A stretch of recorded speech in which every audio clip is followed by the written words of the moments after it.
చేపల కర్రీకి కావాల్సిన పదార్థాలు వేసే. ఫిష్ ముక్కలకి కారం, ఉప్పు, ఇదిగో కారం తగినంత వేసుకుని మనం ఫస్ట్ దాన్ని కలుపుకుని పక్కన పెట్టుకోవాలన్నమాట. చింతపండు తీసుకోవాలి కేజీకి. కొంచెం నీసు స్మెల్ రాకుండా ఉండాలంటే మనకి చింతపండు కంపల్సరీగా ఉండాలి. ఇవి ఆనియన్స్, చిల్లీ. ఆయిల్ హీట్ ఎక్కింది కాబట్టి చిల్లీ వేయాలి.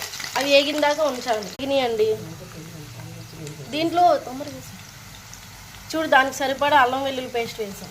ముక్కల్ని అలా కలుపుకోవాలన్నమాట, ఉప్పు కారం పట్టేలాగా. కలిపిన తర్వాత దాంట్లో వేయాలి, ఉంచాలండి. స్మెల్ పోయిద్ది అనమాట, కారం స్మెల్ పోయింది. వేగింది కదా, ఇప్పుడు చింతపండు పోస్తున్నాం.